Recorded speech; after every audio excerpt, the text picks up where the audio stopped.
rounds all day today. Here's the CEO of Golf Canada, Lawrence Applebaum. What's the weather like over there, LA? Well, it's still light out at 9:45. Sun is starting to set, if you can believe it. It's been a 4 seasons and 15 hours on the ground here. No kidding, man. No kidding. Like, it was wild this morning, and long rounds too. Like, what you obviously are, as directly involved with an Open championship as you can get with the RBC Canadian Open, and they can be long rounds. It's a big field, but did this feel particularly painful? The amount, like how long some of these rounds were taking, or what? Well, Bryan, you've played with a lot of people that take painfully long to play. You know what that's like. Yes. And I'm not talking about Frankie Corrado. He plays with speed. That's right. But I would say full field, when you've got a full field Thursday, Friday of any tournament, it's a long day. They've got a lot of light, so that's okay. The interesting part when you think about where our Canadians played in is the first tee ball's at just after 7, but Nick just finished his round, and so Nick will go out early tomorrow. So late finish 9:45, and then he's at it, at 7:20 tomorrow morning. So it's a quick turnaround, but full day, that's for sure. LA, prior to the tournament, a lot of people were talking about the speed of the greens and how they would be significantly slower than what the players are used to playing on the PGA Tour. How much have guys talked about that, and how big of a factor was that today? Yeah, I mean, one thing we sort of heard from our Canadian guys and a few others that were sort of sharing some stuff around the practice green is it's really hard for the North American players to get to make their brains believe what their eyes are seeing, right? It looks great, it looks great, it looks pure, it looks fast, but when it actually comes to hitting the putts, they're just not rolling as fast. And with a golf course like this, we don't get a chance in Canada to see too much links golf or to play too much links golf, but so much is affected by the wind, it's affected by how it's rolling towards the water, away from the water, and things like that. So it's a bit of it's a real experience. It's super fun.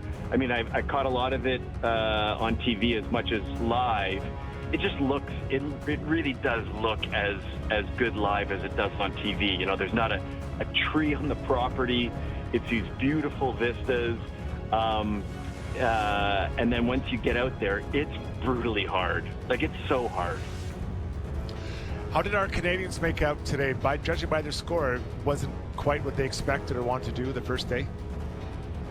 No, it was tough. It was a tough day at the office for the guys. They had they probably got a little short end of the stick where the meat of their rounds was in tough conditions. So it was a typical sort of 4 seasons you get in one day, and our guys went out in pretty tough conditions. It was raining, then it kind of cleared up a little bit, and then it got windy. So it was a long day.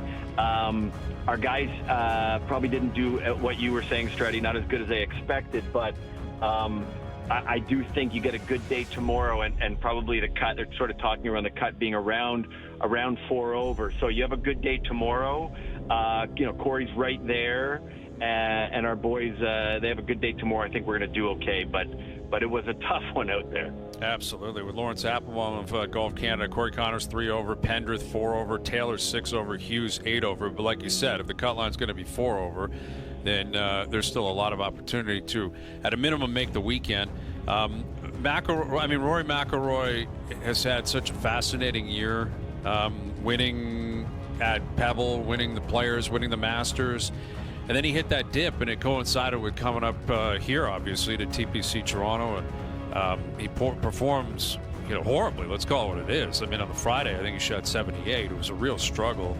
But he seems to have really turned things around, Lawrence. And like, you've been around him, you've met him a bunch. What kind of disposition are you seeing out of him? What kind of body language are you seeing out of Rory today compared to what we saw a month and a half ago? And how significant is this tournament at this course in particular, because it is in Northern Ireland? Yeah, I think. I mean, we'll both remember that you lost to him by one stroke. You know, your pro-am number at 79. Right. Valid. You missed hitting him by one. Almost had him. Bad read off your Almost putt. had him.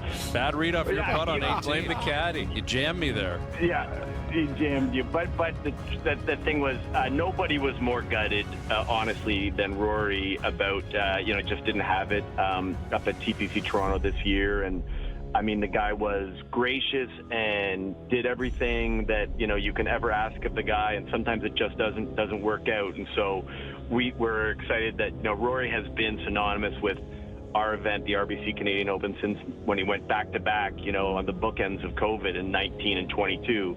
And he's just been, such a great fan of our event and participated, and we couldn't have asked for more. The interesting thing out here, guys, is seeing, he's from nearby Hollywood, which is pretty funny to say, but he's from nearby. The bars, the pubs, the restaurants are jammed to the gills, rooting for him. Like he couldn't be a more proud son of the region. And so he's just got that. He's got that hop in his step. He's really, he looks fantastic out there. He didn't start.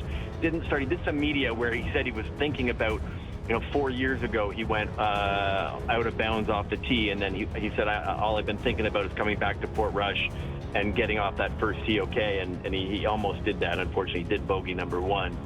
But Rory McIlroy at Royal Portrush is kind of like, it's almost like the energy behind a deep playoff game for the Leafs. It's just electric out here. And there's a bunch of guys. You've got Shane Lowry, obviously, who won in 19. And then you've got a few other famous sort of sons here. You've got Darren Clark, and then Padraig Harrington was sort of first out this morning, somewhat ceremonial. So it's great. The Irish love their golf.